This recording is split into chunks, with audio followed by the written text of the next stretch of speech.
Agradecer o convite do PET para eu compartilhar com vocês aqui um pouquinho da minha trajetória. Assumo que é um prazer participar desse evento tão valioso da nossa Rural linda, maravilhosa.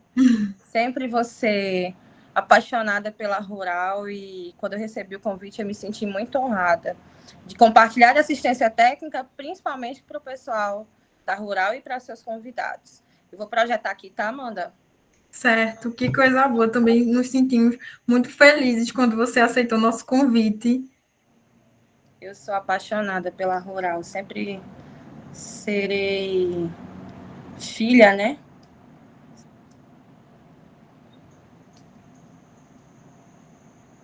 Tudo certo. Vou passar a palavra para você, viu? Tá certo. Uma apresentação. Obrigada, Amanda. Obrigada a todos. Bom, eu recebi esse convite para compartilhar sobre a minha trajetória na assistência técnica.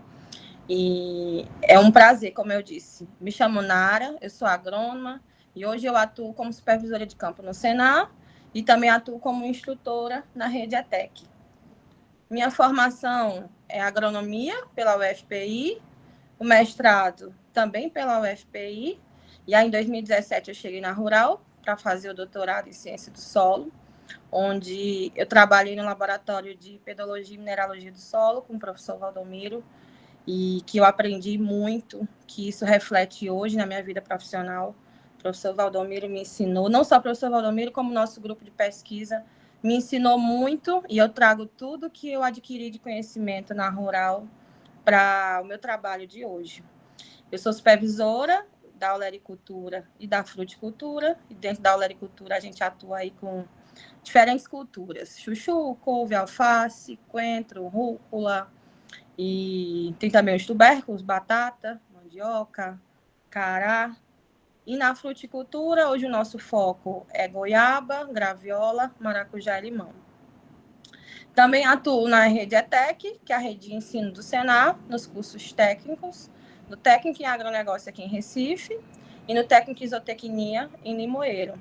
Mas toda uma relação, tanto a instrutoria quanto o supervisor de campo, né, a atuação de supervisor de campo, toda uma relação com a agricultura de forma geral.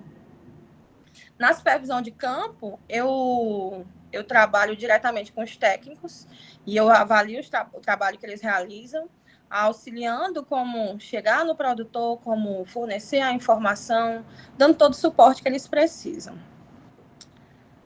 Quando a gente fala, pensar, né, em assistência e por que realizar assistência técnica nesse país que sobrevive do agro, a gente tem que sempre ressaltar aqui a importância que ele tem no nosso PIB, que isso é uma forma de a gente devolver nossos produtores, né, a assistência técnica por todo o investimento que eles fazem na agricultura, inovação e tecnologia no campo, e o Brasil é um líder mundial de produção agrícola. E quando a gente pensa, Amanda, a gente vai parar a apresentação ou não? Alguém levantou a mão? Nara, não, a gente vai Seguir justamente pegar as perguntas. Vocês podem, se tiver alguma dúvida, vocês mandam no chat, que aí nossa equipe está coletando as dúvidas e no final, que terá 10 minutos para que sejam respondidas essas perguntas. Então, vocês não precisam interagir agora nesse momento. Esse momento é realmente do palestrante. Obrigada a todos pela compreensão. Pode continuar, Nara. Obrigada. Obrigada, Amanda. Quando a gente fala de assistência técnica no nosso país, a gente tem que ressaltar a lei de 2010, 12188.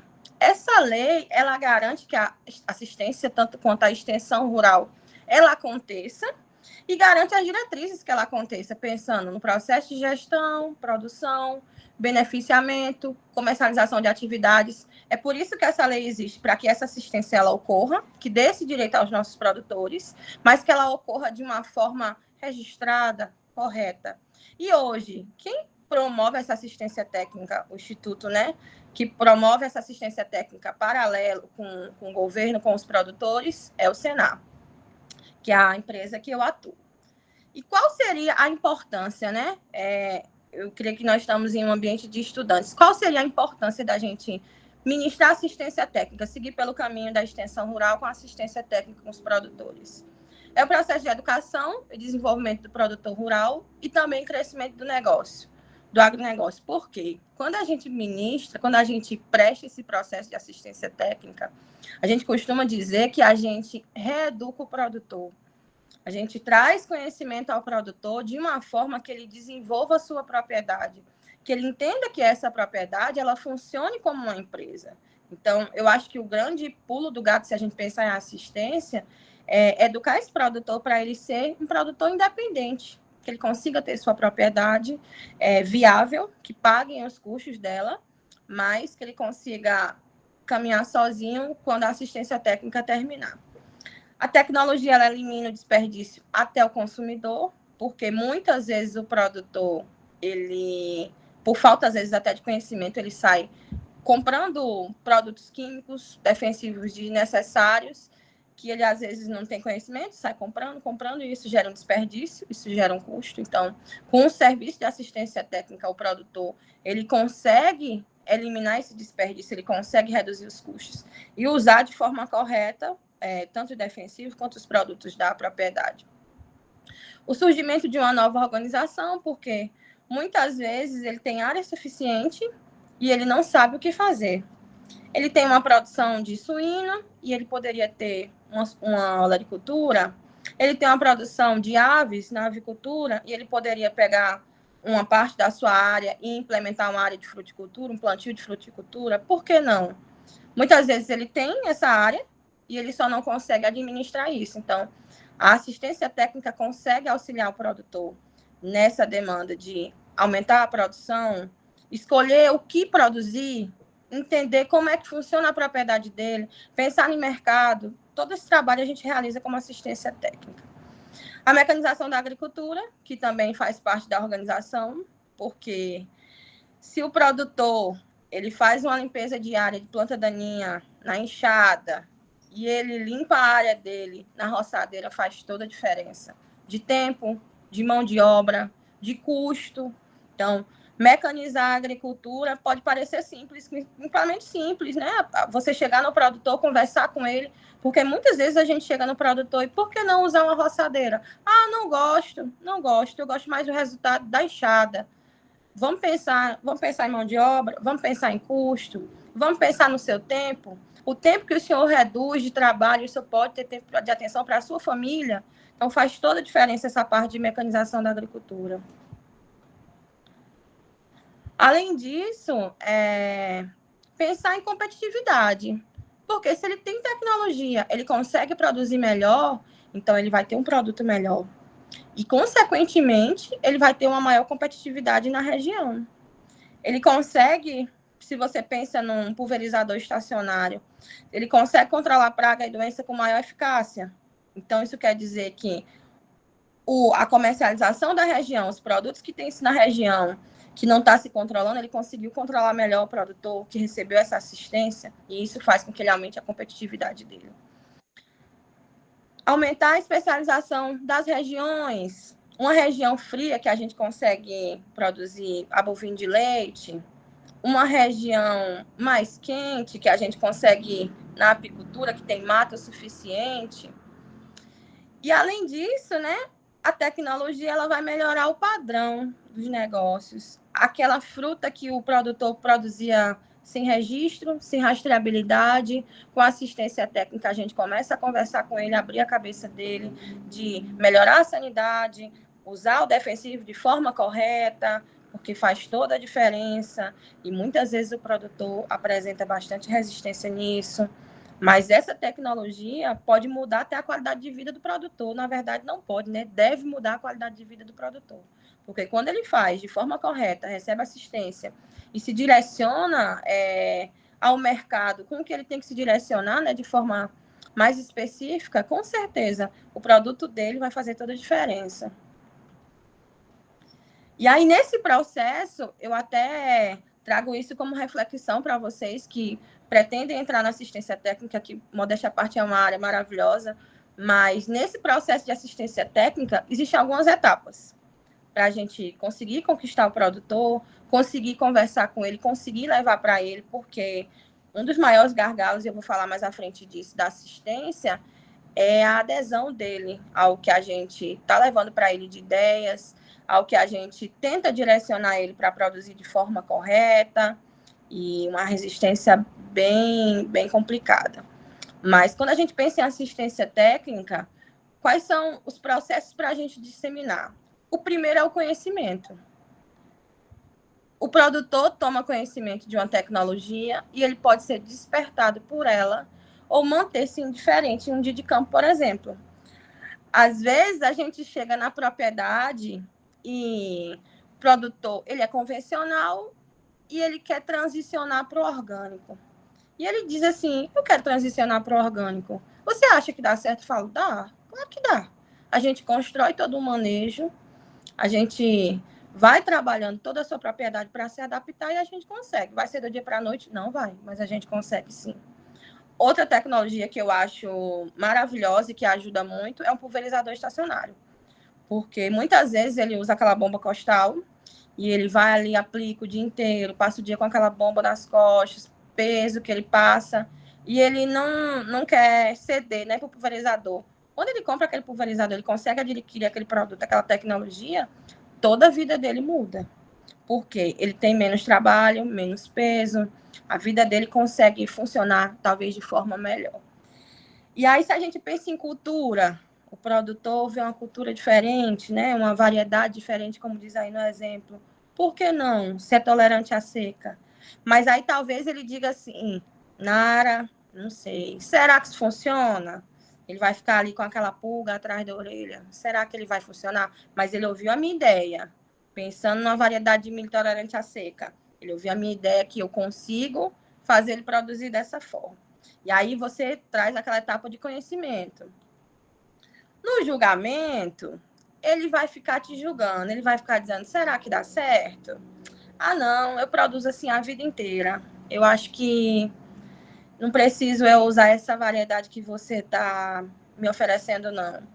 E eu digo, seu Joãozinho, vamos lá, o senhor consegue. Imagine se eu tenho uma produção de milho com a variedade tolerante à seca. Ele vai julgar, ele vai ficar meio duvidoso. Desculpa. Ele vai ficar meio duvidoso, mas ele continua ali, pensando, avaliando se pode ou não. Porque o novo assusta. Somos humanos e o novo sempre vai assustar. Mas a segunda etapa é do julgamento. E a gente continua tentando ali convencer ele, mostrando que funciona realmente. E aí depois ele faz uma avaliação mental. E ele compara com o novo tradicional. Ele vai começar a avaliar, e eu até sempre converso com os técnicos, por ser às vezes a gente traz uma ideia nova para o produtor, e eu sempre converso com os técnicos de campo falando assim, vamos conversar com o produtor que ele faça um teste. Porque a gente chegar com o produtor e inserir uma nova variedade, diferente da que ele já viveu a vida toda plantando, né? Toda a história dele era usando aquela variedade, e a gente chegar com uma nova e mudar todos os talhões, eu acho muito pesado. Então, vamos mudar? Vamos pegar um talhãozinho dele, ou meio talhão que seja, e a gente faz essa mudança, faz um teste para ver se ele gosta. E isso acontece com adubação, com aplicação de herbicida, que muitas vezes ele não quer mudar, com muitas características assim na assistência, né? Muitas etapas, ele precisa ainda ficar avaliando se vale a pena, se não, se vai mudar muito o que ele já tem. E aí na quarta, que eu tá como quarta etapa, né, o quarto estágio, é a validação. Ele diz assim, rapaz, eu vou tentar. E aí ele tenta validar e tenta testar. Ele aceitou plantar aquele talhão que eu pedi de teste para a gente ver se ele gosta dessa variedade, desse produto. E ele diz, está certo, Nara. A gente vai aplicar aqui, a gente vai plantar esse milho que você está me oferecendo, que a semente é tolerante à seca, e nós vamos ver realmente se ele funciona. E ainda ele ainda vai te jogar um peso assim, dizendo, se não funcionar, a culpa é sua. E a gente tem que ser firme, dizer, claro, o seu Joãozinho vai funcionar. Porque a gente estudou para isso e está ali para melhorar a propriedade dele, né? E aí, no final, a adoção. Ele viu que funcionou, ele viu que chegou uma pessoa nova, mais nova que ele, com toda a resistência dele, mas funcionou. funcionou.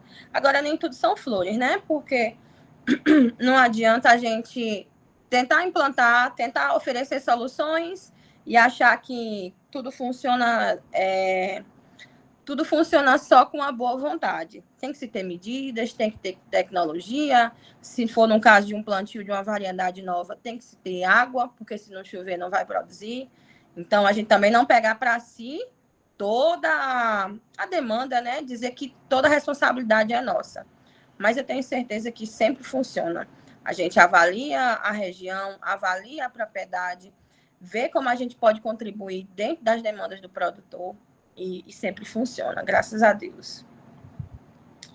E aí, os grandes desafios da assistência técnica hoje é a falta de um pacote tecnológico, porque a gente ministra, né, fornece essa assistência técnica, mas a gente precisa ter um atendimento individualizado.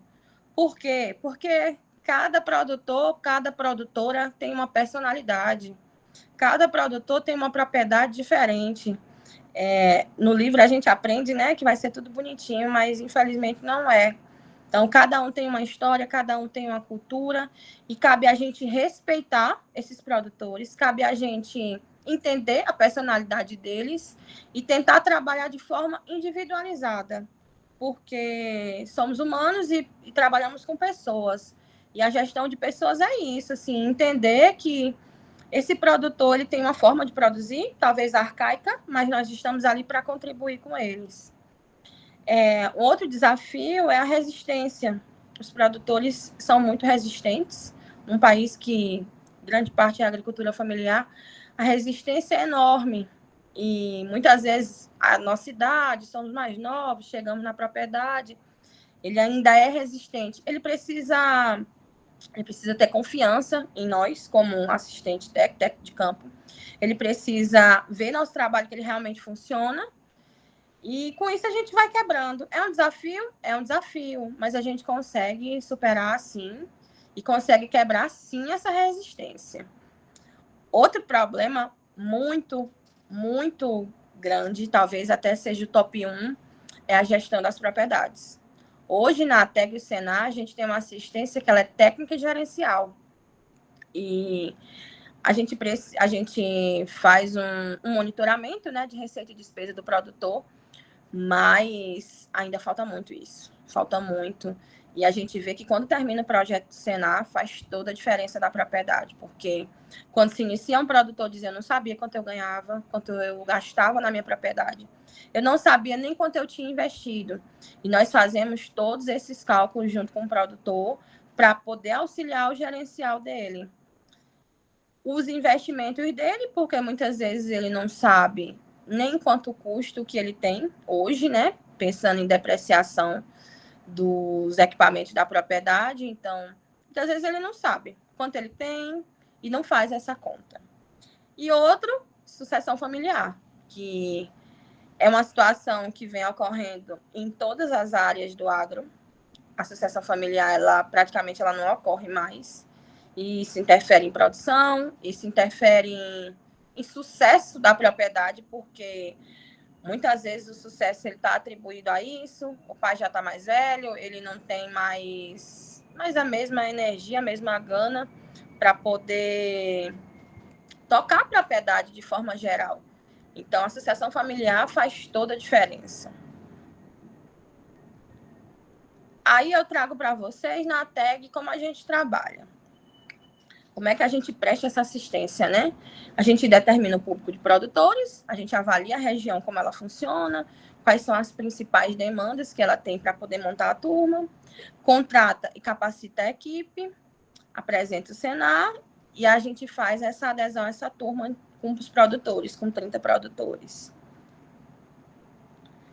Durante, a gente executa a metodologia TEG, que ela é composta de DPI planejamento, adequação tecnológica, a gente fornece uma capacitação complementar para o produtor, que consiste na formação profissional rural, que são os cursos, a promoção social. E no final do projeto, a gente faz uma avaliação de resultados com esse produtor, mostrando para ele como se encontrava essa propriedade antes e como ela se encontra hoje. E após o atendimento, né, que são de 2 anos, a gente realiza eventos para entregar ao produtor rural os certificados de participação. A gente apresenta os resultados em grupos e o benchmark, que são os produtores que mais se destacaram, que evoluíram. A gente entrega esses dados individuais para o produtor em forma de documentos e, se o produtor desejar, ele contrata o técnico de campo para prestar uma assistência particular a ele. Se a gente faz um bom trabalho, a gente consegue terminar o projeto contratado pelo produtor. E aí, para vocês entenderem mais um pouco, né, sobre a metodologia TAG, que é o Diagnóstico Produtivo Individualizado, que a gente chama de DPI, que a gente chega na propriedade e faz realmente um diagnóstico dessa propriedade. O planejamento estratégico, que é o nosso PDCA. Dentro do DPI, a gente tem o questionário socioeconômico, o inventário de recursos e a informação produtiva. Dentro do planejamento anual com as metas e os objetivos. Dentro da adequação tecnológica, a gente tenta melhorar a eficiência produtiva da propriedade, né, junto com a realidade do produtor.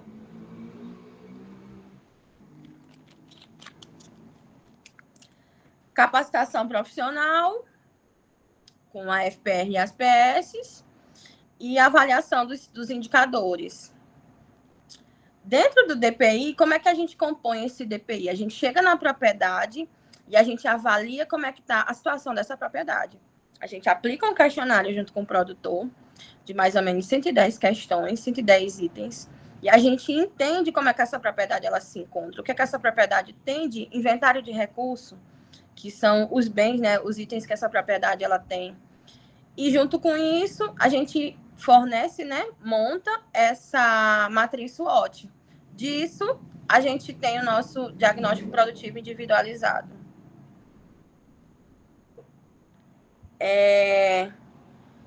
E dentro desse DPI, dentro do planejamento, a gente tem ainda os indicadores que a gente consegue consultar, que é o COI, que são todos os gastos da propriedade, o COT, o CT, o custo de produção e a análise SWOT.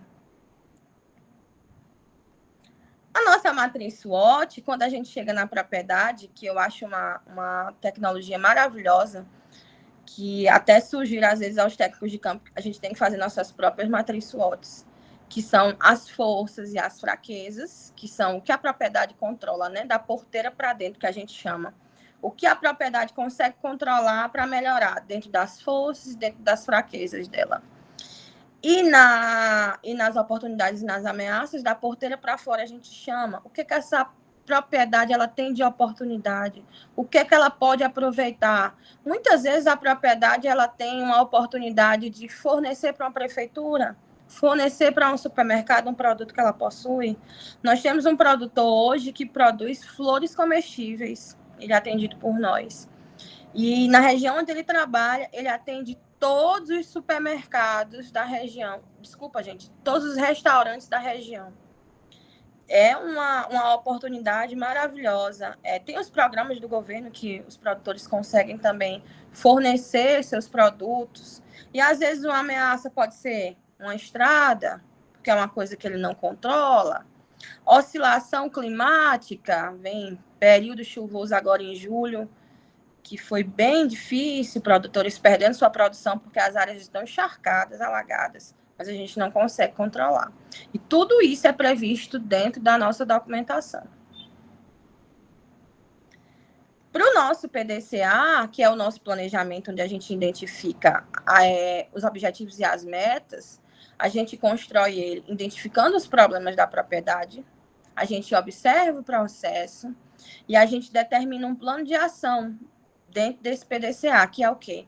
Entender como o produtor vai alcançar aquela meta que foi diagnosticada juntamente com ele. A gente diagnostica a meta, vê qual é o problema, o que a gente pode melhorar. O que seria essa meta? Aumentar uma produtividade, diminuir o custo da propriedade que está muito alto. Muitas vezes ele não está pagando as contas. O que seria não pagar as contas? Ele está pagando para trabalhar. A despesa dele está muito maior do que a receita. Então, precisa de uma reorganização da propriedade para a gente conseguir ministrar essa assistência de uma forma que seja mais confortável para ele, ajudar ele.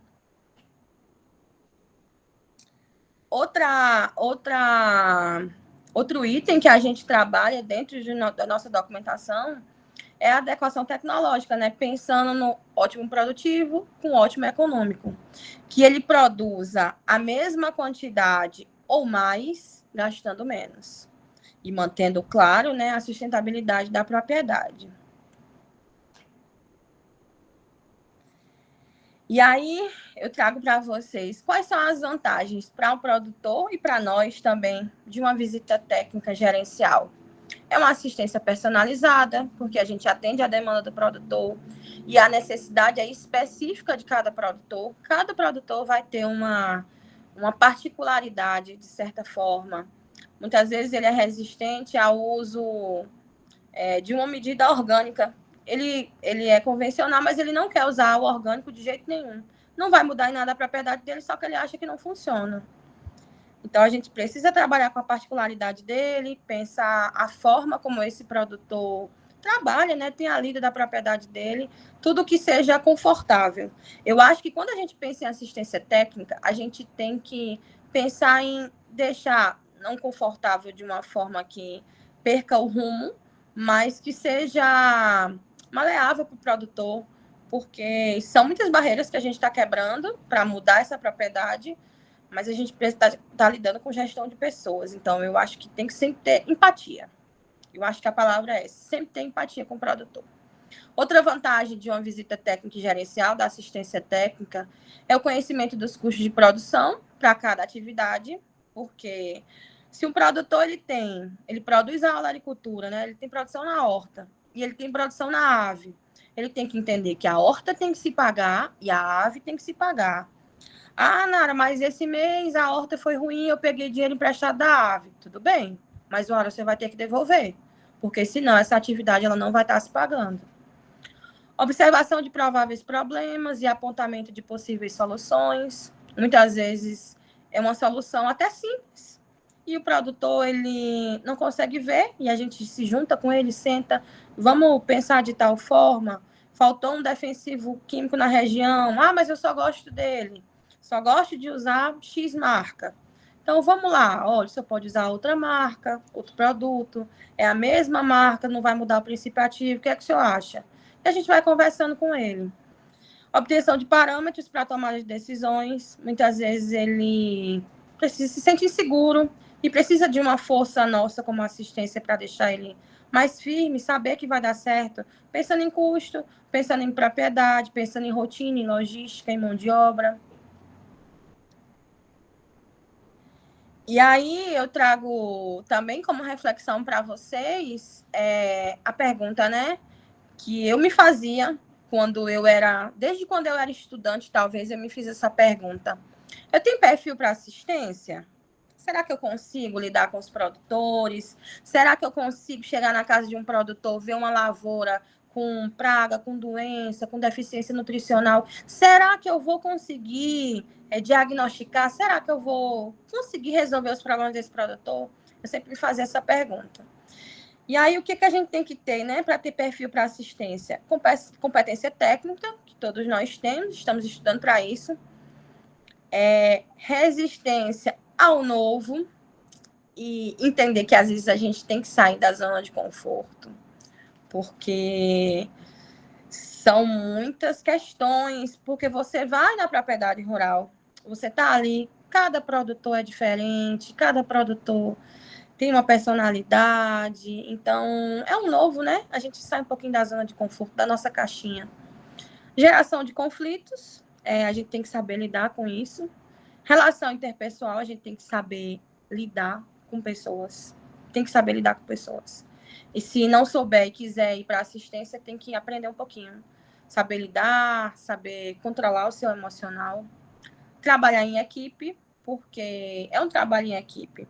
Eu costumo dizer aos técnicos, vocês são líderes dos produtores de vocês, porque cada técnico tem 30 produtores, então ele lidera ali, é uma equipe, né? E funciona todo mundo junto naquela região.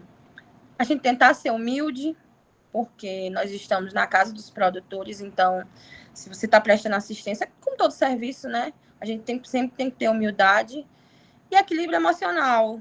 Assim, vão ter dias ruins e vão ter dias maravilhosos, e eu acho que os maravilhosos, eles persistem. Mas a gente sempre tem que ter equilíbrio emocional, porque muitas vezes você não está bem, você está com problema em casa, mas você não pode levar isso para o seu trabalho, você não pode transparecer isso. Então, talvez eu colocaria o equilíbrio emocional no top 1 dessa lista. E aí, o que a gente espera, né, de uma pessoa que ministra assistência técnica?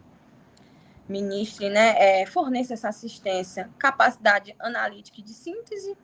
Precisa, a gente tem uma capacidade de analisar as propriedades, né, como um todo. Descrição pessoal e institucional, porque a gente está dentro da casa do produtor, nós estamos na casa dos produtores, então a gente precisa ser discreto, a gente não pode... Que se viu, eu costumo dizer aos produtores, eu tenho um botãozinho, e toda vez que eu chego aqui, eu venho da propriedade anterior, eu deixo ele desligado. Eu sempre desligo esse botãozinho, então o que a gente conversa aqui, fica aqui. Pontualidade faz toda a diferença. Marcou 8 horas, chegue 8 horas, porque se você não chegar, isso vai incomodar o produtor. Honestidade, porque a gente não sabe de tudo. E muitas vezes a gente precisa dizer a ele, olha, não sei, mas eu vou buscar e na próxima visita eu consigo trazer para o senhor a informação que o senhor quer.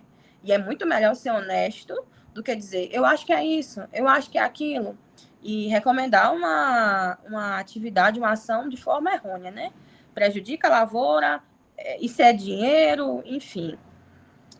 Proatividade, porque a gente precisa ter proatividade em ações junto com o nosso produtor. Boa comunicação verbal e escrita, e se adaptar também, às vezes, nossa linguagem à linguagem dele. Aceitar críticas e ser autocrítico. Porque muitas vezes a gente escuta críticas, e as críticas eu acho que elas são construtivas. E na assistência, a gente precisa ser autocrítico. Porque você vai na casa do produtor, vê os itens, né? O que está os problemas dessa propriedade. E você continua na mesmice, não está resolvendo, então a gente sempre tem que ser autocrítico. Porque se a gente não for autocrítico, a gente se acomoda. E eu acho que não só para assistência, mas para a nossa vida. A gente precisa avaliar o que nós temos, o que nós estamos fazendo no nosso trabalho e sempre tentar melhorar. É o 1%zinho melhor do que ontem. E aí, como considerações finais, eu trago para vocês que o campo está cheio de oportunidade, mas quem colhe é quem planta, com esforço e preparo. Fazer parte da força que alimenta o mundo, e eu acho que todos vocês são capazes. A assistência técnica está aí, tem muita região ainda e precisa muita gente ainda para assistência técnica. E é isso que eu compartilho com vocês, minha experiência, e estou disponível, Amanda, para as perguntas. Nesse momento, vamos dar início à rodada das perguntas, onde nós coletamos do chat as perguntas enviadas por vocês.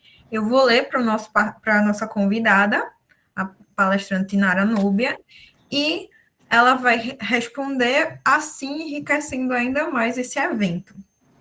A primeira pergunta foi de Clarice Bastos. Ela gostaria de saber como funciona a seleção para trabalhar na ATEG, do Senar. Então, Clarice, né, Amanda? Isso, Clarice Bastos. Clarice, o Senar abre um edital, inclusive eu acho que esse edital de agora, do primeiro semestre, ele concluiu, mas ele abre sempre um edital com os projetos, e eles lançam as cadeias, né, que tem vaga disponível, e eles contratam CNPJ. Então, você tem que abrir uma empresa para poder prestar serviço nesses projetos. Eu acho que o desse semestre, já fechou. Certo. Stephanie Machado mandou. Nara, boa noite. Tenho muita vontade de também trabalhar com assistência técnica, além de também fazer um mestrado e doutorado.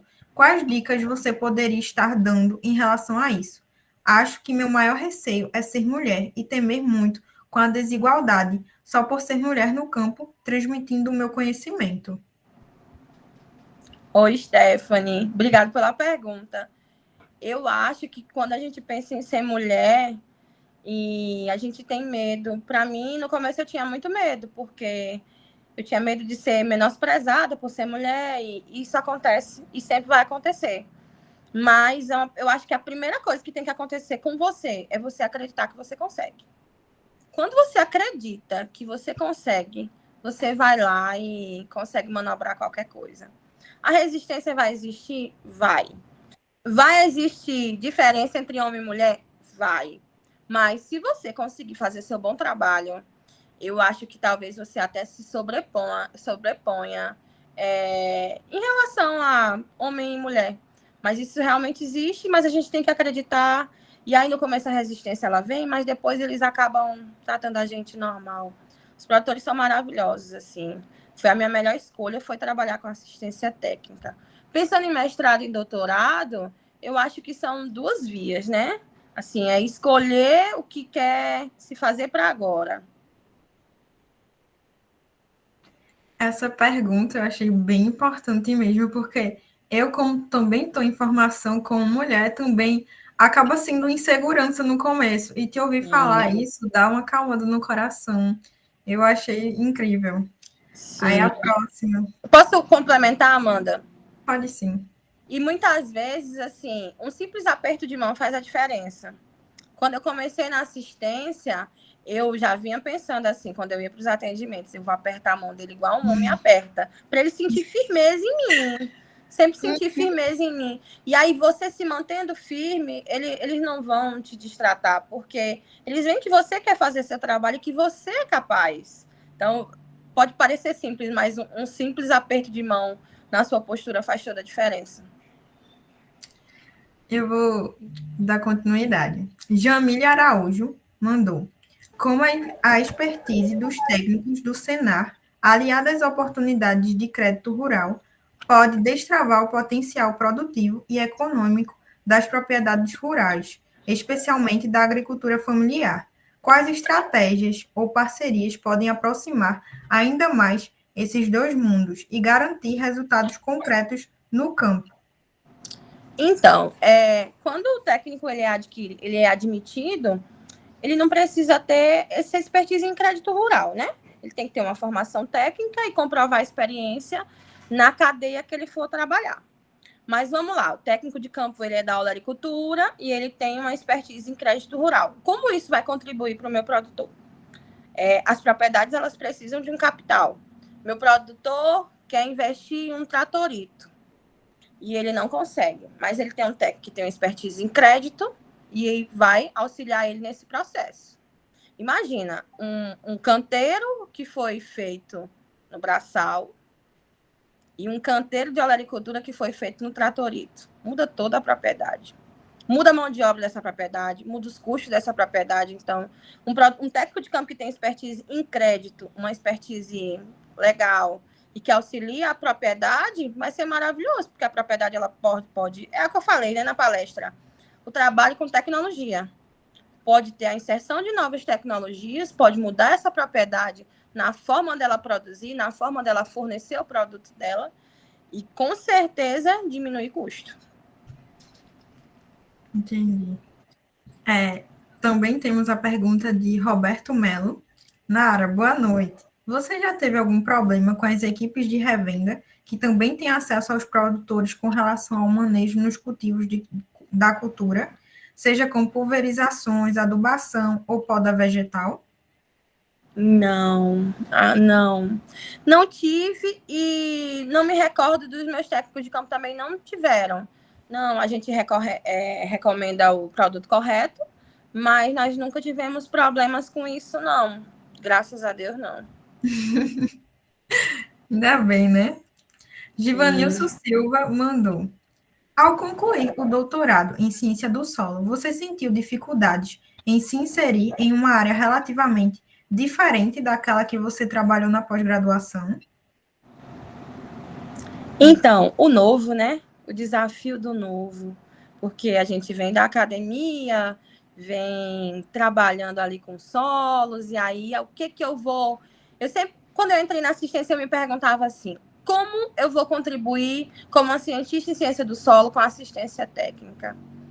E para mim foi a melhor coisa que eu fiz. Foi a melhor área que eu escolhi para trabalhar com assistência, porque meu conhecimento em solos me ajuda um produtor a entender de adubo, a entender da área dele. Eu sou da pedologia. Se a gente está numa área que a gente fez um atendimento, que a área era totalmente ferro, e a gente entendeu que esse ferro ele estava interferindo na aplicação de herbicida do produtor.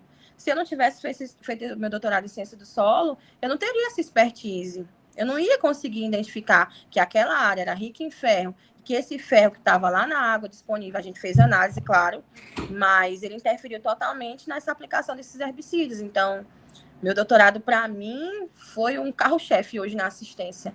Ele me auxilia todos os dias do meu trabalho. Que incrível.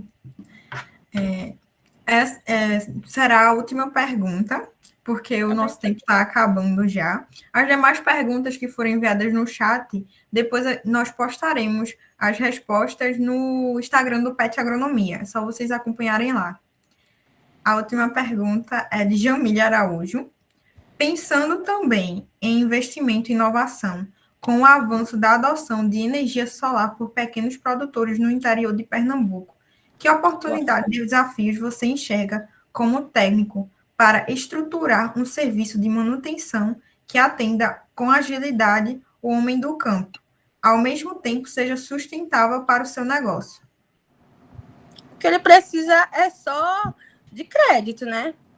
Porque, assim, quando a gente fala de energia solar, todos os produtores querem. Todos os produtores querem, mas muitas vezes eles não têm acesso a crédito. Então, dos produtores que a gente atende hoje, quase 300 produtores na nossa equipe, se você chegar e disser, vamos aplicar, vamos instalar uma energia solar e a gente auxiliar ele no crédito para ele conseguir, né, ter, porque não é uma coisa barata, não é, e precisa se ter uma organização, uma estrutura, né, um capital de giro para poder implantar a energia solar na propriedade. Então, se a gente consegue aplicar, vai ser maravilhoso. E todos os produtores que conseguiram instalar energia solar, inclusive ontem nós estávamos em uma propriedade que o produtor instalou. E ele disse, em poucos meses eu vou gastar o que eu gastei, eu vou economizar o que eu gastei a vida inteira. Porque o gasto foi alto, mas em comparação ao que ele gastava, o produtor gastava R$ 2.000 de energia. Imagina, quando se compara com a energia solar. Mas eu sou encantada. Se eu pudesse, todos os meus produtores tinham. Então é isso, gente. Nós encerramos nossa rodada de perguntas. Em nome do PET Agronomia, gostaria de agradecer de coração a Nara pela sua palestra, que foi incrível, de verdade. Como pessoa que também está em formação em agronomia, eu acho muito importante a gente ter eventos assim, porque realmente eu não teria a visão que você passou, sabe, sobre o campo, e você trouxe os desafios, como contorná-los. Também falou sobre a mulher inserida nessa área de assistência, que muitas vezes é a insegurança de muitas aqui. Então, você contribuiu muito para esse evento, não é à toa que o nome é Motivagro. Você realmente motivou muito. Eu estou realmente muito encantada com sua palestra. Muito obrigada, viu? Obrigada, Amanda. Obrigada agradeço ao PET também pela oportunidade. E venham para a assistência que tem campo para nós e nós mulheres conseguimos chegar onde nós queremos. Sempre. Obrigada. Depois de uma palestra dessa, um beijo, viu? Tchau, tchau. Eu continuo na apresentação. Vou assistir a do Álvaro agora. Certo, obrigada. Agora nós faremos um breve intervalo de 5 minutos. Aproveitem para tomar água, se organizarem, que vocês viram que essa palestra foi incrível e teremos outra palestra também imperdível. Então aproveitem e eu espero vocês daqui a 5 minutinhos, certo?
Já estou de volta. Vamos dar continuidade à nossa programação.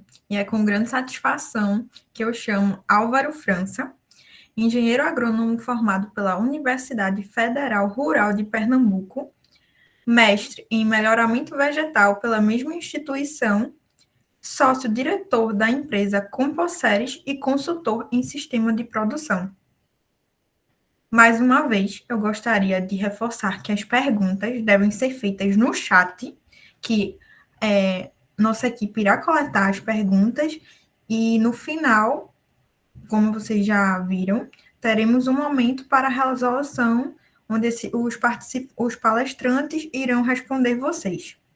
Além disso, nós iremos liberar a palavra-chave após essa palestra, para que vocês preencham o formulário de presença, que é muito importante que vocês preencham ele corretamente e nos enviem, como eu já havia falado, para que vocês consigam garantir a emissão do certificado de participação de vocês.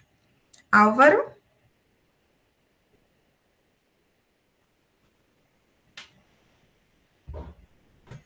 Não sei se ele está com algum problema de conexão. Oi, estão ouvindo agora? Estão ouvindo? Sim, sim. Boa noite a todos. Primeiramente, gostaria de parabenizar a Nara, tá, pela palestra. Muito boa.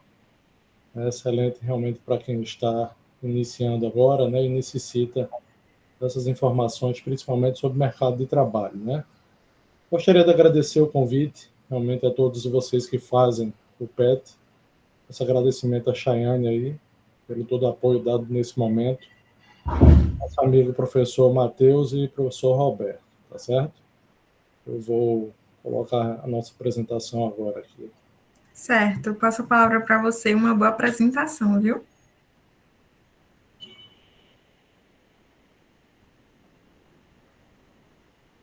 Vocês estão conseguindo ver? Estamos sim. Tá ótimo. Bom, pessoal, eu gostaria de realmente iniciar, né, a nossa apresentação explicando um pouco sobre a nossa experiência de produção de café em Taquaritinga do Norte. Bom, primeiramente, gostaria de explicar um pouco, a gente tem que saber realmente de onde veio, né, as coisas, né? E tinha um professor nosso no melhoramento, o professor Gerson Quirino, ele realmente nos cobrava muito. Centro de origem, nome científico, né, e família realmente de algumas espécies. E isso é uma dica que realmente eu dou a vocês, que é uma coisa que a gente vai levar para o resto da vida. E a gente pensa que de fato isso não é importante, mas é extremamente importante, principalmente às vezes quando a gente vai conversar com um estrangeiro, sabe? Então é muito importante a gente saber de fato de onde veio, nome científico e família. Bom, o café é da família das rubiáceas. Basicamente, só existe ela realmente como uma cultura que tenha um interesse econômico. Então, o gênero Coffea, ele basicamente tem 90 espécies e realmente se destacam duas.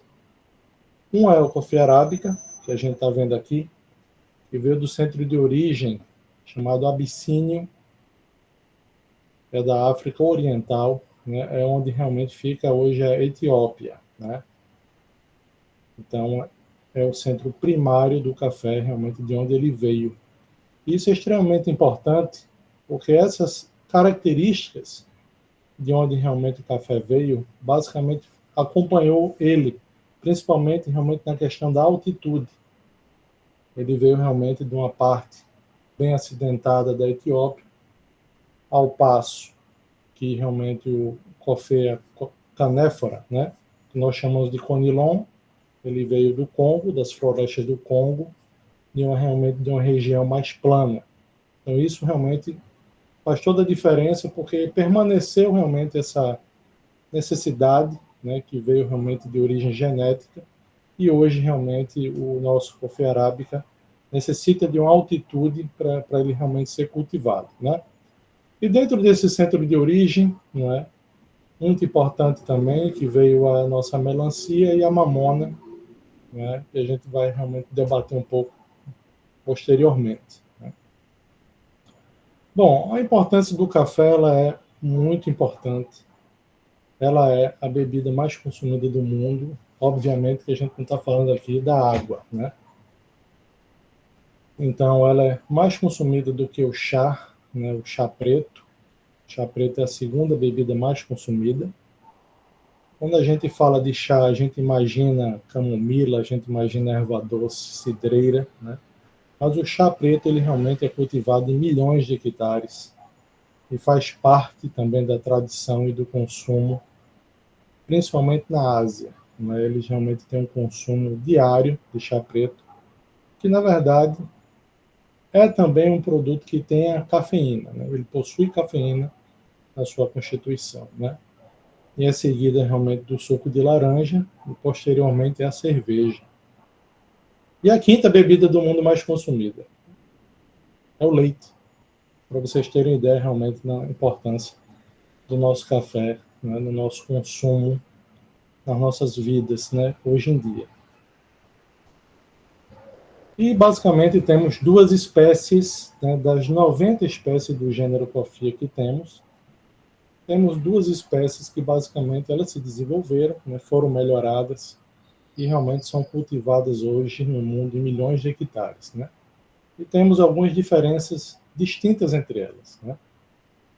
O Coffea arábica, ele é originário da Etiópia, é rico em aroma. Hoje temos cerca de 68%, né, produzidos, cultivados no mundo. Basicamente 35%, né, é cultivada pelo canéfora ou robusta, que nós aqui no Brasil chamamos de conilon, né?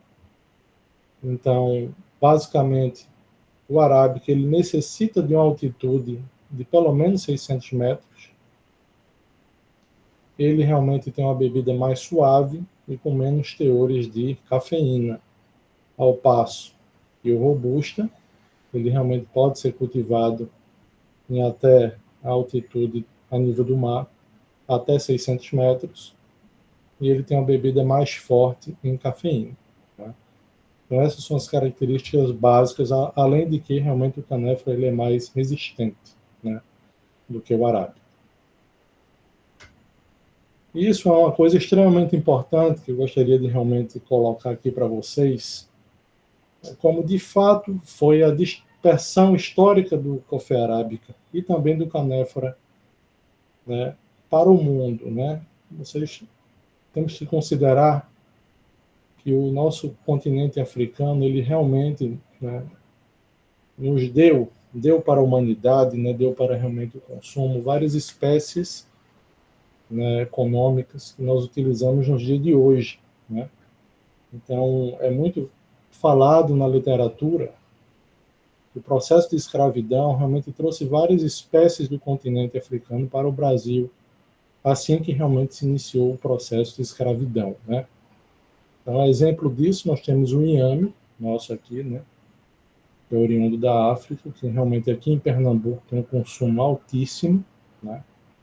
O próprio sorgo veio da África, né? A melancia veio também desse processo, né? O quiabo veio também, assim como o dendê, obviamente, né? Mas só que o café não. O café, incrivelmente, não veio realmente desse processo, ele veio posteriormente, né? Basicamente, ele foi descoberto na Etiópia, ele foi realmente levado para a Península Arábica, né, no Iêmen, e a partir daí realmente veio todo esse processo de dispersão, até que chegou à Guiana Francesa, da Guiana Francesa foi para o Pará, e do Pará realmente ele começou essa dispersão ao longo do nosso litoral. Então foi um processo muito mais tardio, ele veio chegar aqui no Brasil em 1727 apenas, né? Então é muito recente essa questão da domesticação e distribuição do café no mundo, apesar de que no Iêmen realmente já foi visto que ele foi cultivado até um pouco antes de Cristo, né? Relatos, né, arqueológicos, né? Mas essa grande dispersão ela veio muito mais tardiamente. E ela chegou na Europa apenas também em 1706, que ela chegou realmente em Amsterdã, e ainda hoje é preservado lá essas espécimes de café no Jardim Botânico lá de Amsterdã, Então, realmente, esse passo de distribuição histórica, e realmente eu gostaria de colocar para vocês, que ela realmente é muito interessante, né? Isso realmente eu peguei essa ilustração num livro antigo, de um cientista chamado Simmons, e realmente eu consegui realmente essa ilustração aqui para vocês, né? Bom, uma coisa interessante também é esse cinturão mundial da produção do café. Então, basicamente, todo o café do mundo ele é cultivado numa região tropical. Então, para vocês terem uma ideia, né, o Brasil ele é o líder de produção de café, com 66 milhões de sacas produzidas. Se você levar em consideração os 10 países mais produtores, ele tem cerca de 88% da produção de café. E só o Brasil realmente já é responsável por mais de 30% do café produzido do mundo. Então, às vezes, quando realmente a gente vê esse aumento do preço que veio, né, ele realmente foi uma implicação do café do Vietnã, né? Quebrou um pouco a safra lá em virtude da seca, e com isso realmente o impacto do café globalmente muda. Como o café commodity, ele realmente designa o preço, então, consequentemente, a nossa produção ela se manteve ou cresceu pouco, mas ainda assim, realmente, esse reflexo foi sentido aí nos nossos mercados, né? Então, são muito poucos países que produzem, né? E o Brasil realmente tem essa liderança aí muito forte, né, dentro dessa questão da produção, né, do café a nível mundial. Bom, e o que é de fato essas ondas do consumo de café no mundo? A gente está passando por um processo extremamente interessante. Eu me lembro, eu entrei na Rural em 2005, e de fato me formei em 2010, e até então o conhecimento que a gente tinha de café era muito pouco. Ainda se tinha realmente algum café lá em Brejão e Garanhuns, não se ouvia falar mais café em nenhum outro lugar, sabe? Então, por quê? Porque ainda o café não tinha essa valorização, ou ainda realmente não tinha chegado aqui esse conhecimento do que é essa terceira onda do café. Bom, a primeira onda surgiu no século IX, tinha um grande valor comercial. Depois, essa segunda onda foi o surgimento das máquinas de café expresso e das cafeterias. Veio realmente a Starbucks, o início desse processo, em que realmente transformou o mundo realmente do café. O café foi visto como um processo também de industrialização, mas isso realmente não acompanhou o nosso café aqui, né? Nosso café aqui sempre foi um pouco menos produtivo, né, do que o café produzido no Centro-Sul, principalmente Minas e São Paulo, né?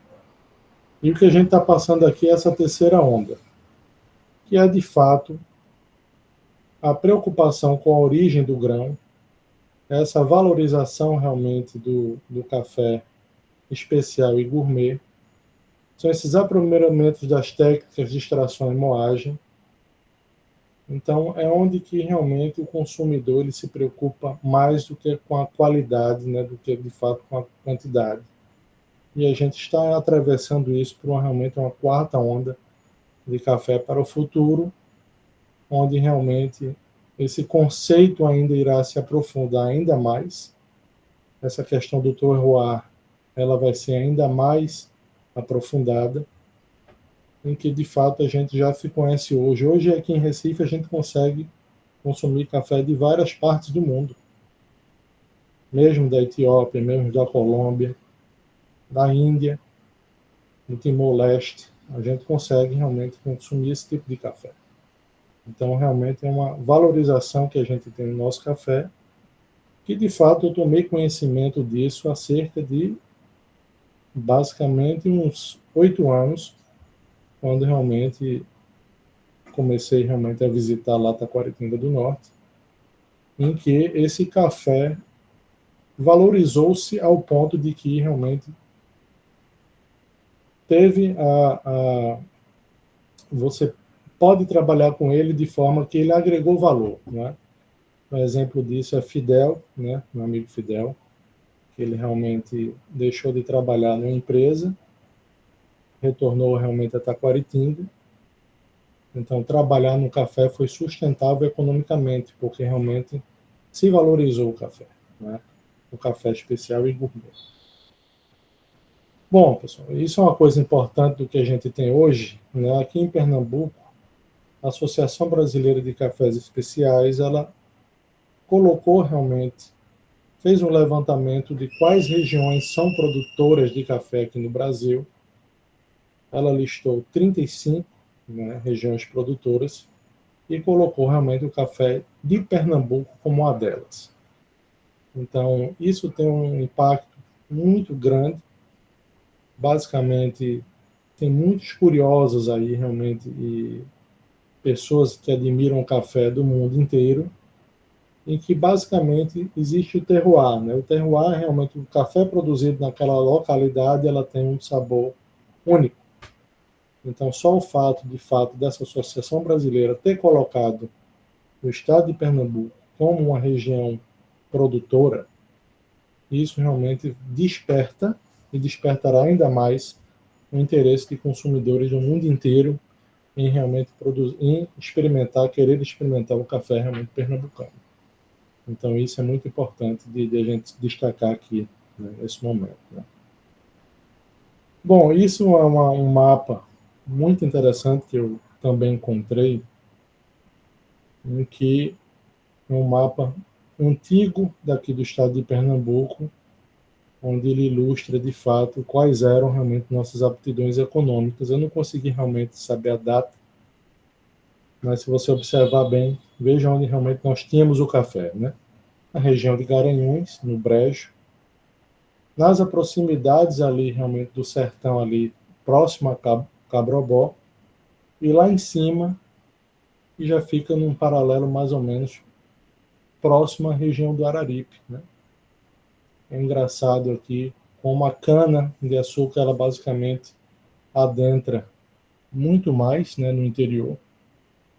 Então, nós éramos mais úmidos, né? E até tínhamos aqui uma identificação realmente do tabaco. Também tínhamos uma produção aqui em Pernambuco, que hoje não temos mais, né? Mas realmente o café ele tinha já essa dispersão e essa importância aqui no estado, sempre teve, né? E agora realmente está retornando essa importância cada vez mais. Bom, pessoal, e o que é o café, né? De fato, quais são realmente as vantagens produtivas do café, né? Porque você escolheria produzir café, não é? Veja bem, nós temos um produto com um alto tempo de prateleira, né? O café realmente bem acondicionado na forma de grão, né, verde, ele ainda não é torrado ainda, ele realmente consegue se conservar-se por um período razoável, né?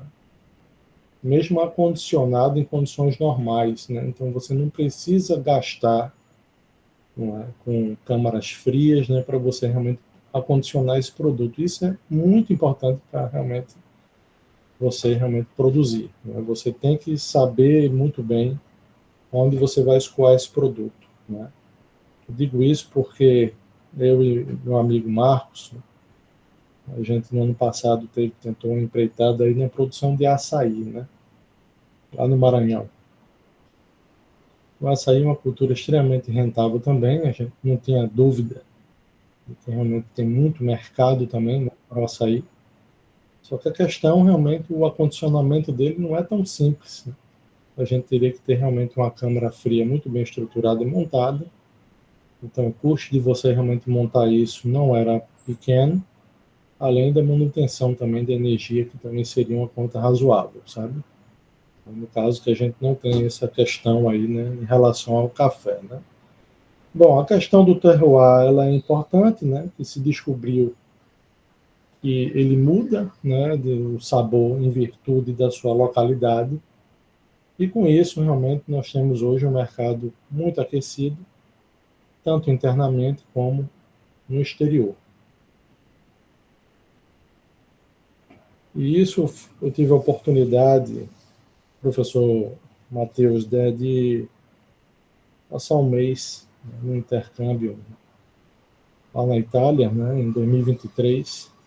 Eu tive a oportunidade de visitar essa unidade da Fundação Fairtrade, ou Comércio Justo,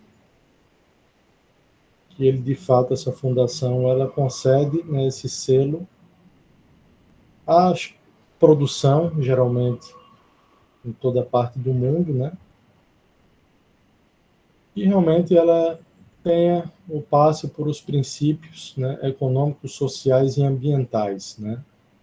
Então, ela averigua realmente se aquela produção ela está de acordo, né, com os preceitos ambientais, se de fato ela remunera razoavelmente bem aos trabalhadores, né, do campo, e ela concede esse selo, e esse selo realmente abre muitos caminhos à Europa, né?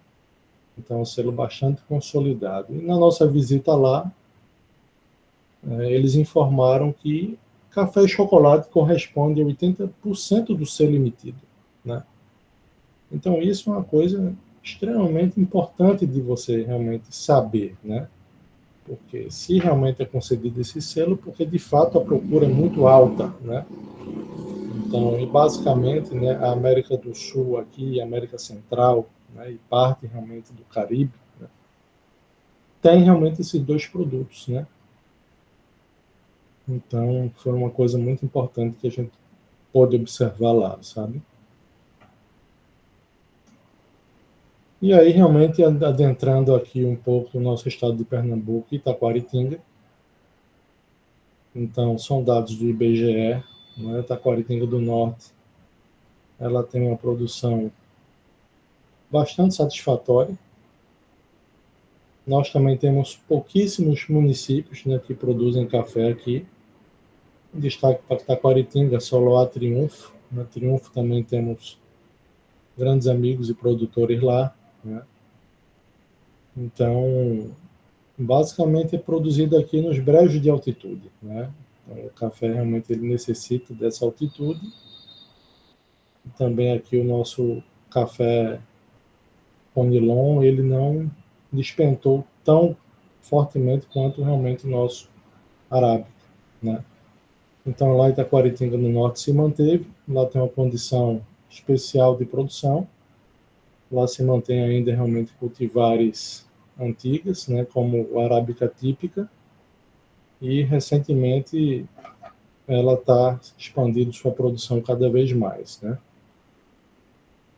Bom, pessoal, uma coisa importante, né, para a gente iniciar, de fato, né, para a gente empreender, né, para a gente sair realmente da academia, para a gente realmente ter esse lado técnico, né, e a gente realmente começar a entender e expandir realmente a cabeça, né, é a escolha da área. Né? Para qualquer cultura, você tem que saber olhar a área, observar. Então, a gente escolheu uma área propícia, né, ao cultivo de café. Era um sítio antigo que já tinha realmente boladas de café. Então, a gente está nesse processo de organização do sítio, de produção de mudas, né? Estamos realmente plantando, né? Então, isso é muito importante do ponto de vista agronômico, que basicamente você põe em prática, né? Das muitas disciplinas realmente que você vê no curso. Então, essa é parte aí da nossa área, né? A gente decidiu realmente manter basicamente todas as nossas grandes árvores, né? Optamos pelo sistema de produção sombreado agroflorestal, e isso realmente tem um impacto bom economicamente, né, também, e também no sentido de a gente manter esse microclima, né? É um café produzido sob sistema de sequeiro, né?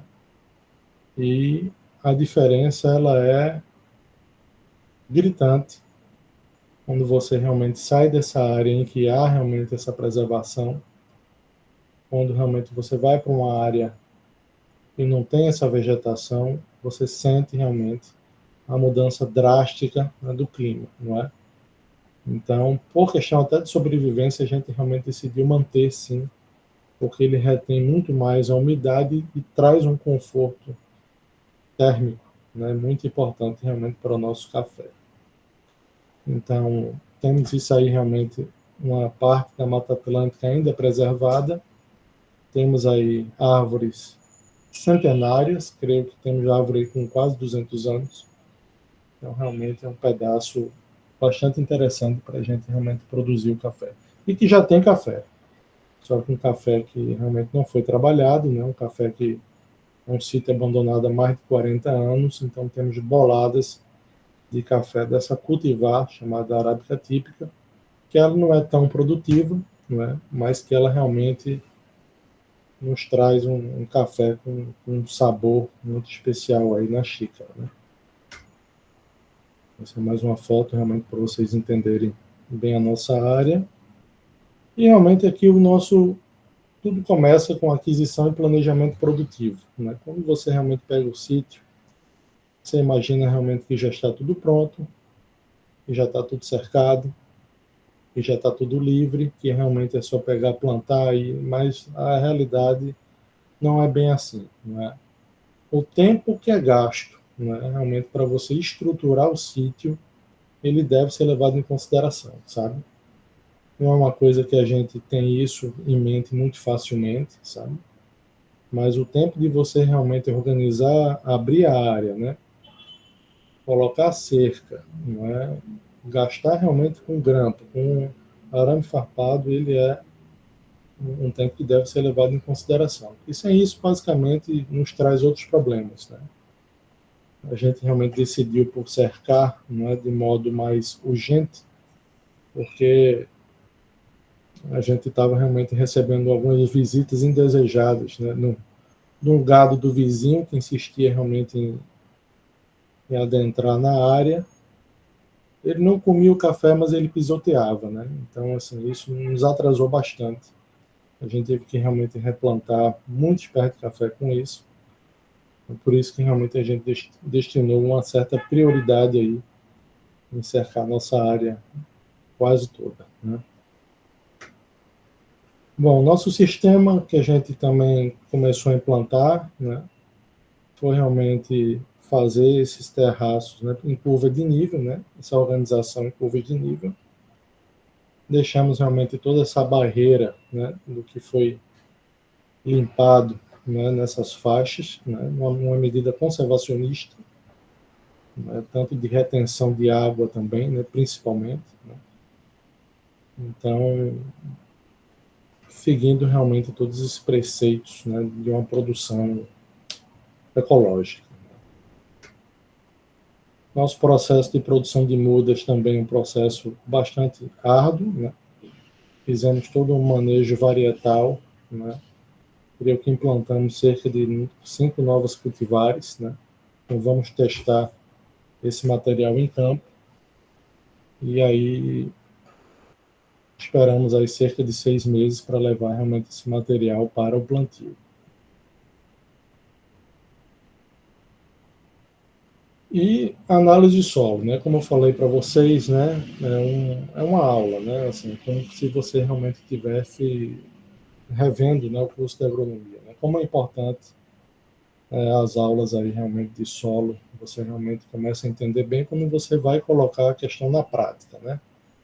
Fizemos análise de solo, deu realmente um solo muito ácido, acidez de 4,5, então precisávamos corrigir um pouco, né, visto que o café ele é uma espécie que ele precisa de um solo levemente ácido, mas 4,5 já era bastante ácido, né? Então a gente fez um trato que a gente tentou elevar pelo menos, vamos elevar ele pelo menos até 5,5.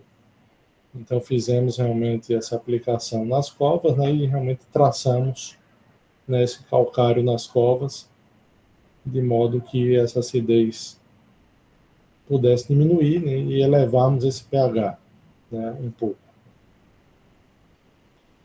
E outras coisas que realmente devemos nos adentrar, sabe? Veja bem, o produtor, ele já realmente tem que se preocupar com muita coisa, né? ele tem que se preocupar com orçamento, ele tem que se preocupar com mão de obra, ele tem que se preocupar com a chuva, com o sistema realmente de sequeiro ou não. É muita coisa para ele se preocupar. Então, assim, nós precisamos da ajuda, né, das nossas instituições aí de pesquisa, seja as Embrapas, seja as universidades ou realmente nossos institutos estaduais, né? Então, veja, se eu tenho realmente uma cultura permanente, né, de ciclo perene, e eu tenho um sistema sob sequeiro, existe uma prática bastante interessante que já é utilizada principalmente em espécies florestais, né, que é a utilização do hidrogel, né? E eu tenho até batido um pouco nisso, né? Não tive tempo de realmente utilizar isso, né, nesse nosso plantio, mas para o próximo ano realmente eu vou atrás disso e conto com o apoio aí e ajuda do nosso professor Alex, né?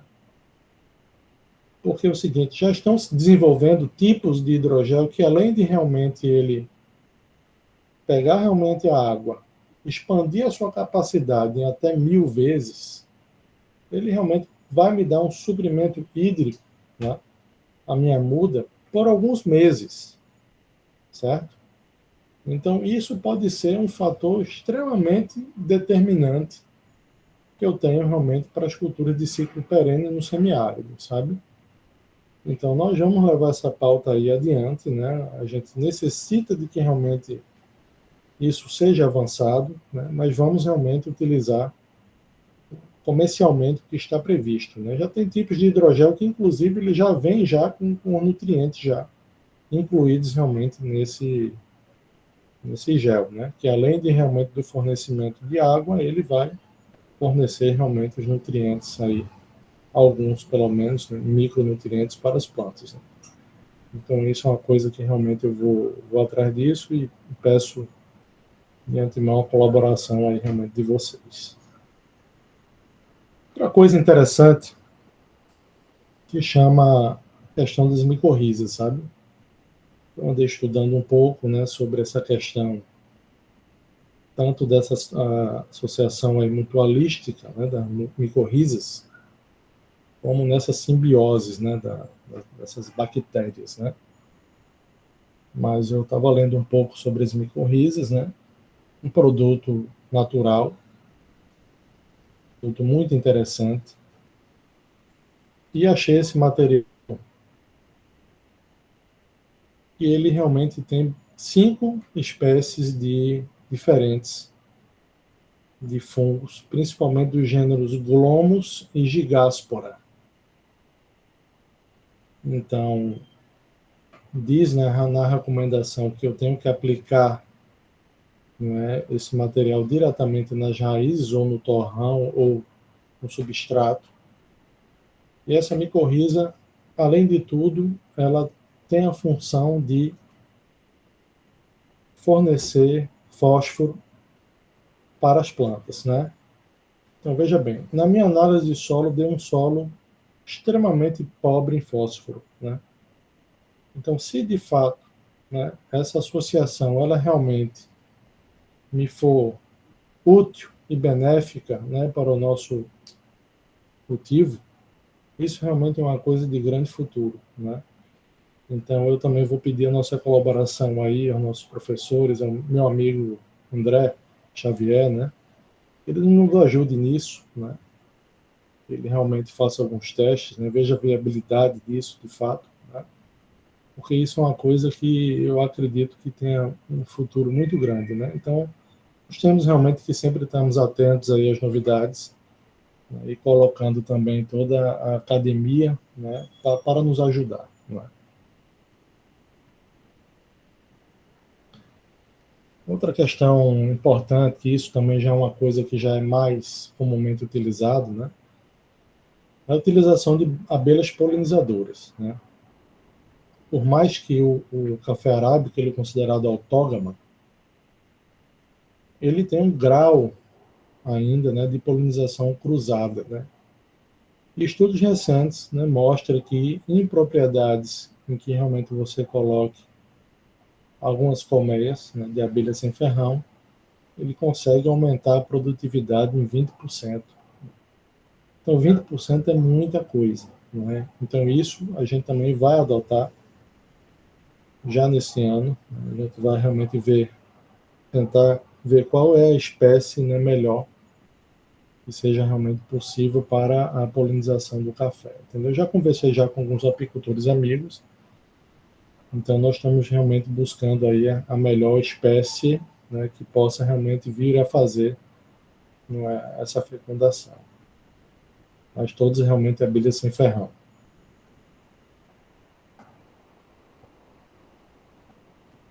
Bom, e outra coisa é na exploração da propriedade, né?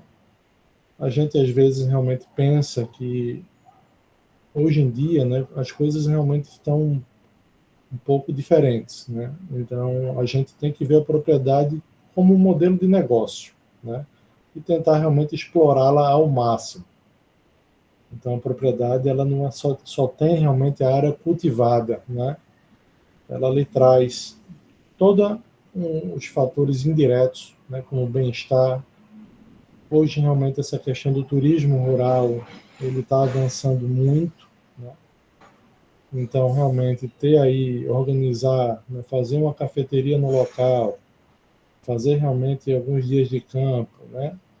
Conversar com o pessoal aí do turismo, né, para que realmente fazer visitações é uma coisa que pode realmente trazer um incremento bastante razoável, né, no rendimento da propriedade, sabe? E essa propriedade, eu acredito que ela tem elementos para isso, sabe? Um dos pontos dela, além de explorar todas as potencialidades, essa nossa propriedade, ela tem cerca de uns 80 pés aí de jabuticabeiras antigas, já em produção. Uma vez realmente a gente estava lá na chuva, as jabuticabeiras estavam em plena produção, grande parte já tinha caído, a gente não aproveitou.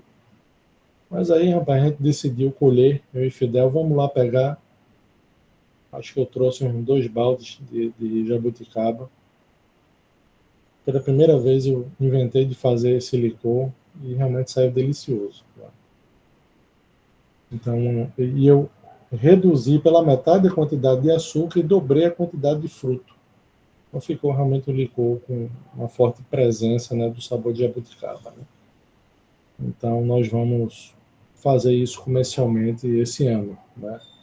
Nós estamos esperando já realmente ela frutificar para a gente realmente começar realmente a ter um olhar um pouco mais comercial em relação a isso. Né? E pessoal, você pode fazer muitas coisas, né, do café, não é? Então, o licor de café já é feito lá em Taquaritinga, esse aí é feito pelo nosso amigo, né, Toninho, lá realmente na propriedade dele. Eu peguei o café, fiz uma receita chamada tiramisu, né? E eu consumi muito lá na Itália, né? E essa receita me foi passada por um amigo italiano. E aqui à direita temos um bolo de café feita pela mãe de Toninho, Dona Socorro. É um bolo delicioso, né? Que realmente pode se tornar uma marca bastante interessante e característica, né, lá de Taquaritinga, né? Bem, pessoal, o café ele também ele traz a nós todos, né, uma contemplação de arte, né? Café é arte, café é cultura. Então, temos aqui realmente uma tela belíssima do nosso Portinari. E realmente eu termino aí a nossa apresentação com essa poesia, que diz que o café é tão grave, tão exclusivista, tão definitivo, que não admite acompanhamento sólido.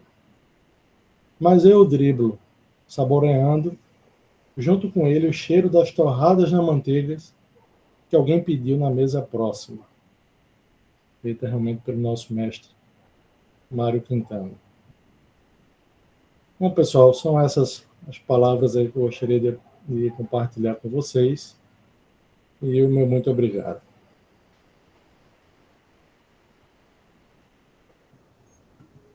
Chegamos novamente ao momento das perguntas, onde as perguntas realizadas por vocês no chat eu irei ler e será respondida pelo nosso convidado. Álvaro França. A primeira pergunta foi enviada por Stephanie Machado. Boa noite, Álvaro. Por que o café arábica é mais valorizado no mercado dos cafés especiais? Vejam, o café arábica ele tem mais sabor, né? Ele é valorizado porque, de fato, ele é mais saboroso. O café robusto, ele sempre foi um café que ele era mais utilizado na composição do café instantâneo, certo? O nosso Nescafé, né? Por ter um alto teor de cafeína, né? Mas o café nobre sempre foi realmente o café arábica. Embora aqui o nosso Conilon, né, já está crescendo muito essa questão realmente de refino. Eu realmente recentemente encontrei, já comprei, tomei na prateleira, né, o café Canéfora, né, já realmente empacotado com um sabor delicioso, né, mas isso é bem recente, né. Então, o café arábica, ele realmente hoje, ainda hoje, né, ele desponta nos cafés especiais aí do mundo inteiro ainda, né.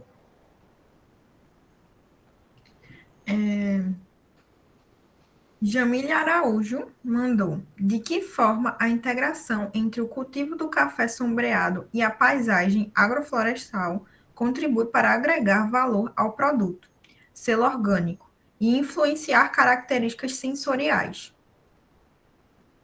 Muito boa pergunta, né?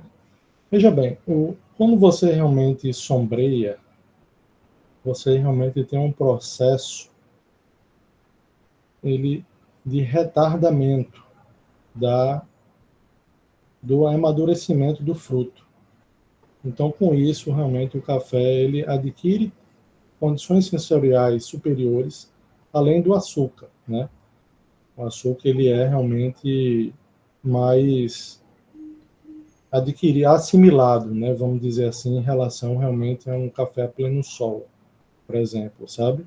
E não tenha dúvida que realmente é uma agregação de valor, uma agregação realmente de conceito, né? Você realmente um café sobre esse sistema agroflorestal, ele realmente nos dá todas as vantagens realmente e até de sobrevivência. Que se realmente você tirar as árvores, né, que estão realmente dentro dessa propriedade, ele realmente se torna um agreste. Eu tenho certeza que realmente o café vai sentir muito com isso, diminuir muito a sua produtividade. Certo. A próxima pergunta, Haroldo Júnior, que enviou. Ele enviou: boa noite, Álvaro. Na sua experiência com a cafeicultura, quais são os principais desafios que você tem enfrentado ao longo do ciclo produtivo? Poderia comentar sobre algumas das dificuldades relacionadas à adoção de tecnologias e manejo fitossanitário? Veja bem, muito boa também pergunta. Como você realmente está na pele realmente da produção, você realmente vê bastante gargalo, né?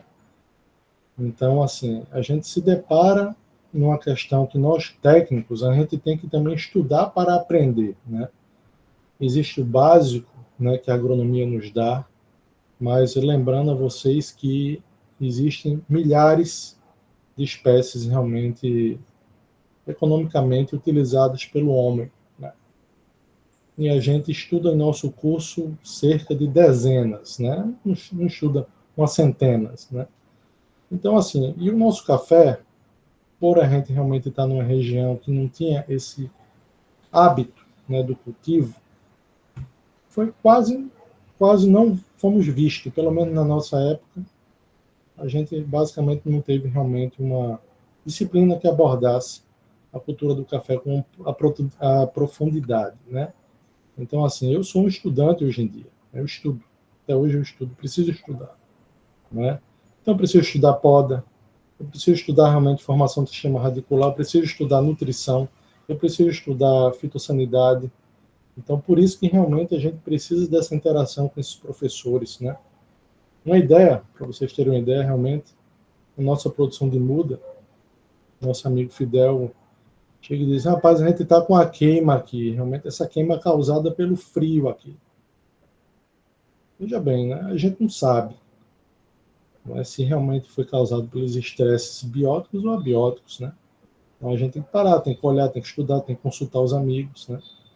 Então, realmente, as dificuldades são muitas, né? Mas a gente tem que realmente sempre estudar, procurar e melhorar.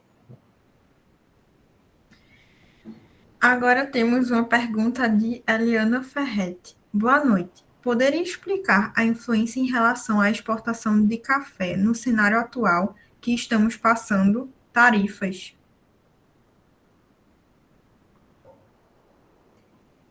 Veja bem, a exportação não tem nada mais nobre e que chama mais a atenção de qualquer produtor.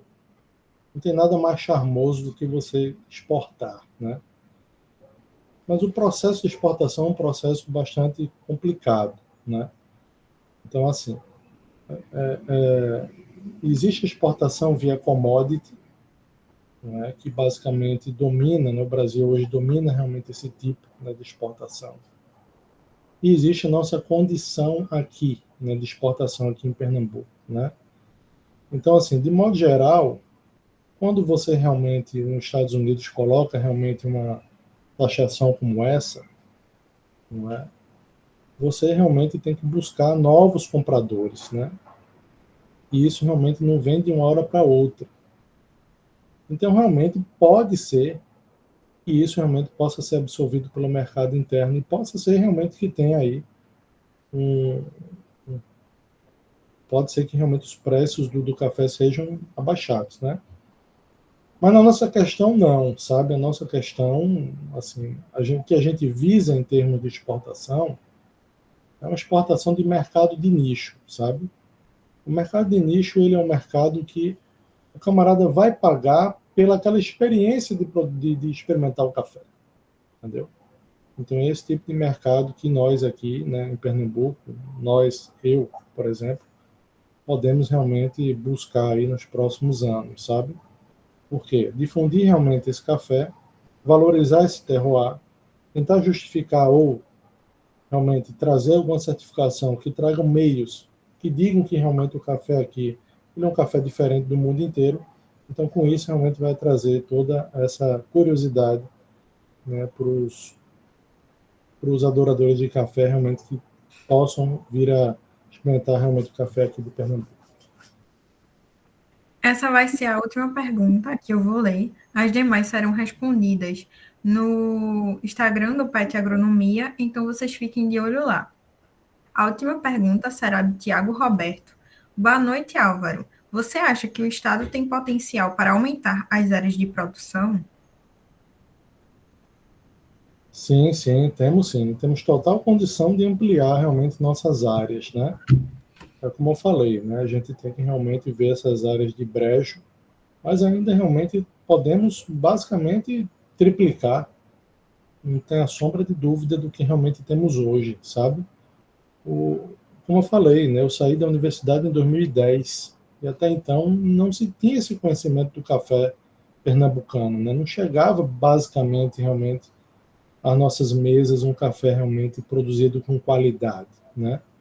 Então, a oferta e o consumo, né, a demanda e a oferta, ela está intimamente ligada, né?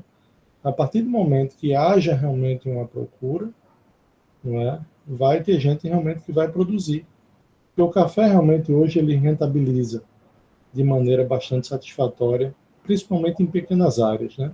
Então a tendência é que realmente haja uma procura, não é, pelas nossas regiões aqui mais altas de Pernambuco, né? Pernambuco é um estado basicamente plano, sabe, também, mas temos os nossos brejos que realmente podem realmente produzir café de qualidade, né? Exemplo lá de Garanhuns, não é? Exemplo aí da região de Itaquaritinga e Vertentes, e realmente Triunfo. Basicamente essas são as três áreas de potencialidade realmente da produção do café arábica, né? O café canéfora também tem muita potencialidade aqui, principalmente na zona da mata. Se tentaram realmente produzir já, tentaram fazer realmente testes, mas é o que eu falo, a pesquisa precisa estar junto, precisa estar mais próxima para os produtores para realmente levar outras opções, né, de cultivo, que é tão importante. Certo. Agora, encerramos a nossa rodada de perguntas e, em nome do PET Agronomia, gostaria de agradecer a presença do nosso convidado Álvaro França nesse evento que abriu tanto. Foi uma palestra que abriu amplamente nosso olhar para o café, seja ele do manejo, a produção. Então, foi uma palestra que realmente nós não teríamos acesso se não fosse você estar aqui se disponibilizando realmente para passar a sua visão, sua experiência que só realmente você tem. Então, muito obrigado por estar aqui e incentivar nós, futuros engenheiros agrônomos, e que provavelmente vai ter alguém ou que tenha um amor, porque pela palestra que você deu, é nítido o quanto você ama trabalhar com café, é nítido o quanto você entende de café, então muito obrigada por isso, viu? Eu que agradeço realmente toda a atenção de vocês. A gente fica à disposição, tá certo? Um grande abraço. Boa noite aí a todos. Certo, obrigada. Obrigado. Antes de finalizarmos, eu gostaria de ressaltar a todos que a gente já liberou o formulário de presença e a palavra-chave. Então, preencham direitinho, enviem corretamente para que vocês garantam o certificado de vocês de participação. Agora, nós teremos o momento do sorteio dos brindes, que será online. Eu vou passar a palavra para Andriele, a Tatiana Andriele, e eu gostaria de ressaltar que todos aqueles que participaram e interagiram conosco, enviando suas dúvidas, estão participando deste sorteio. Então, obrigado a todos pela interação e boa sorte. Obrigada, Amanda. Olá, gente. Primeiramente, gostaria de agradecer a presença de todos vocês aqui hoje, que estão participando de mais um evento organizado pelo PET Agronomia. Também quero parabenizar aos palestrantes pelas falas tão enriquecedoras. Sem a participação de vocês, essa edição do Motivagro não seria possível. Então, mais uma vez, obrigada a todos, e agora eu vou dar início ao nosso sorteio. Bom, o nosso sorteio acontecerá da seguinte maneira. Serão sorteados 2 nomes entre as pessoas que participaram ativamente esta noite, contribuindo com perguntas que ajudaram a enriquecer ainda mais o nosso conhecimento. Os brindes consistem em 2 belíssimas plantas suculentas. Já coloquei o nome de vocês lá no site do nosso sorteio, e agora vou transmitir a tela do sorteio para que todos possam acompanhar todo o processo. Então, vamos começar.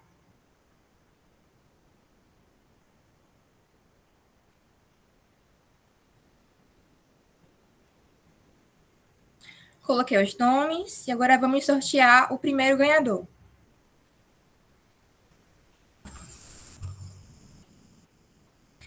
Parabéns, Jamile, você foi a primeira ganhadora da noite. E agora eu vou sortear o segundo ganhador.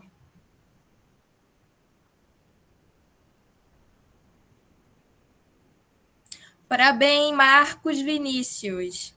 Peço que, por gentileza, entre em contato conosco através do nosso Instagram, para que assim possamos providenciar a entrega dos brindes.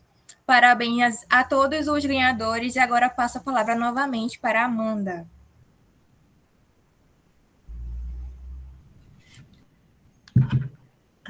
Parabéns a todos os sorteados. Pelo visto, o professor Geraldo Eugênio gostaria de se comunicar. Se for, fique à vontade.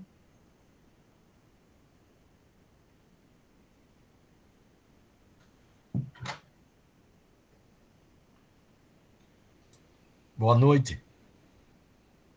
Vocês estão me ouvindo? Boa noite, professor. Audível. Estamos. Não, Boa noite. Eu só quero parabenizar o professor Matheus, o professor Roberto, todos vocês envolvidos, Amanda.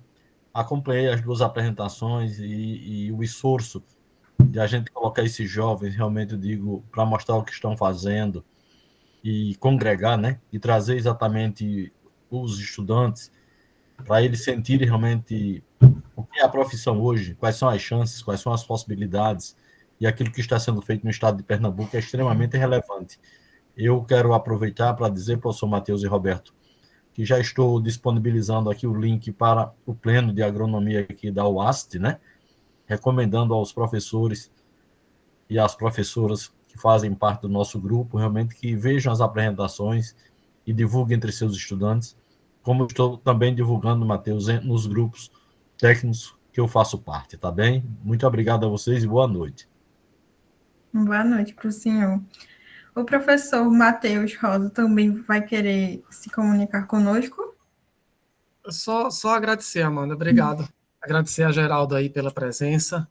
Parabenizar a Nara, né, que eu não falei depois da apresentação dela, tá certo? Obrigado, Nara, faz tempo que eu não lhe vejo, né? Também um prazer tê-la aqui. E Álvaro, que de vez em quando eu vejo mais do que Nara, ou tem mais notícias. Também pela boa experiência aí que ele passou.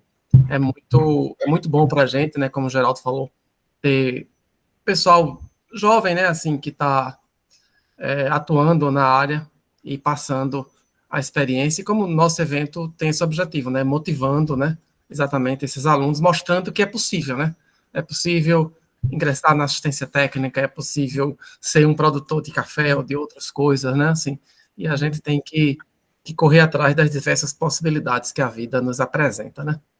É isso, obrigado, Geraldo, obrigado, Nara. Parabéns, Nara, parabéns, Álvaro, e passo a palavra para você aí, Amanda. Valeu. Obrigada aos professores.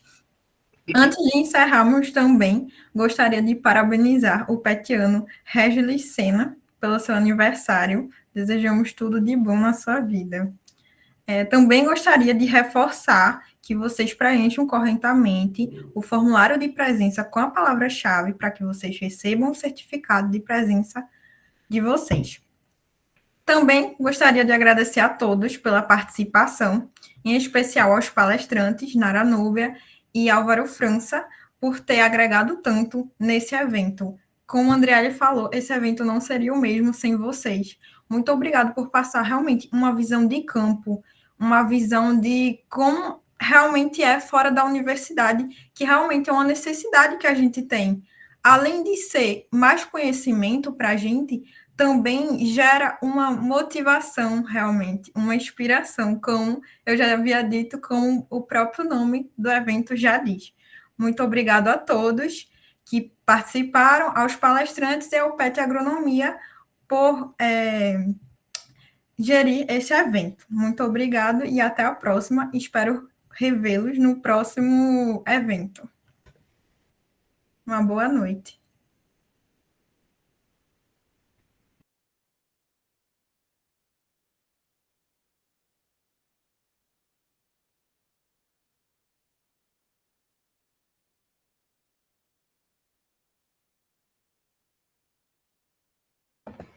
Boa noite.